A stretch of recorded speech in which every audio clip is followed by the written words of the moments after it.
I started my career in Detroit at Motown Records in 1966 through 1971. From there I then went to a studio called Apostolic Studios. It was on 10th Street in New York. It was the world's first 12-track studio. I recorded Frank Zappa, the Mothers of Invention, down there. From there I went on to Record Plant, where I did several albums with Jimi Hendrix. And you know what, sometimes it's so crazy. Here I am, climbing the mountains, and what about you? From there, I went to Media Sound, where I got actively involved in production. I recorded all the Kool and the Gang hits. I discovered Gloria Gaynor and produced Never Can Say Goodbye. The next record I produced after that was a hit, was a group called the Ramones, Rocket to Russia and the Ramones Leave Home. In fact, I was kind of one of the original people that spearheaded that whole punk rock, CBGB's sound.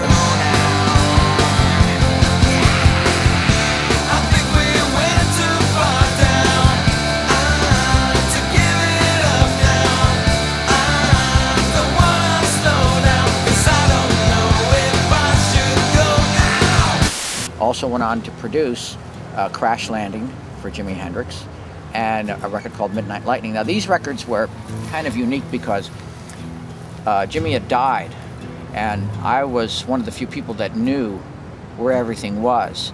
And in fact we had to actually rebuild a lot of Crash Landing from other bits and pieces of other recordings to make that album. And it went platinum. And then Midnight Lightning was the next record in succession from Crash Landing, and that also went gold. From there, I produced the Talking Heads 77. That was their first record. After that, I produced the Star Wars, the Miko Star Wars, which was the instrumental hit record on them. After that, I produced Ozzy Osbourne. I did work with AEROSMITH on Rockin' a Hard Place.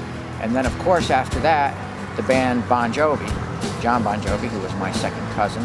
I worked very hard to not only to produce the record, but I also secured the deal, the recording contract that he had with Polygram. And after that, I started a production company in Florida, where my first artist to get signed in the United States from there is a group called Deep Side, which is an urban group. They're on Jive Records as part of VMG. And also, it was Florida where I met Derek Lopez. No direction. Run, I mustn't hear. No direction.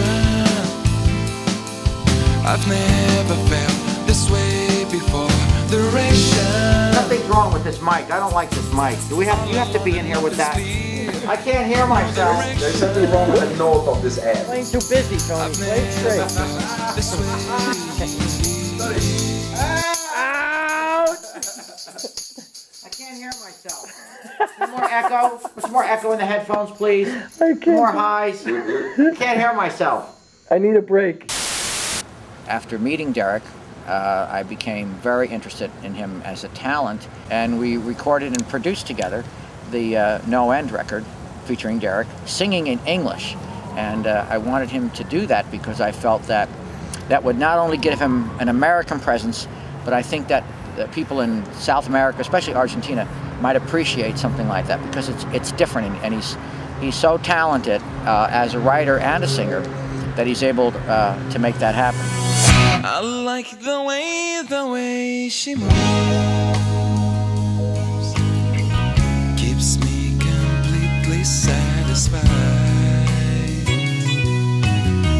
Let's talk about what it was like to work with NoEnd, because this is a group of very talented musicians that Derek put together himself. And compared to bands like AEROSMITH and Bongiovi and Ozzy Osbourne, the musicians are as good as, and in some cases even better than, those musicians. The guitar playing was fantastic.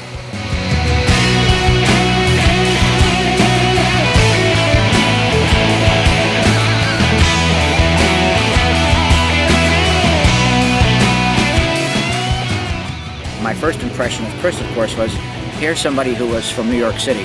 He sounded and talked exactly like somebody from New York City.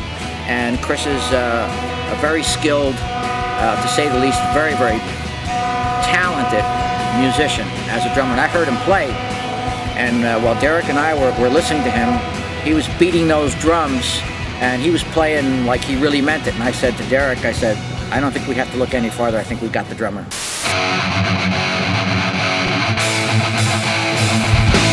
One of the unique things about NoEnd is there are two singers in NoEnd. There's Matt and there's Derek. And Derek has more of a lower voice, sings in the lower register, and Matt sings a lot of the higher parts. So that sets them apart too as a band. So now we have an American sound with two singers that specialize in where their vocal positioning is, and that also gave it unique character. So the sound of NoEnd is unique. In working with NoEnd in the studio, there are a lot of parallels to like working with AEROSMITH or OZZY or Bongiovi and the Ramones, but without the drugs, of course. And we have two singers in NoEnd, and that makes it uniquely different.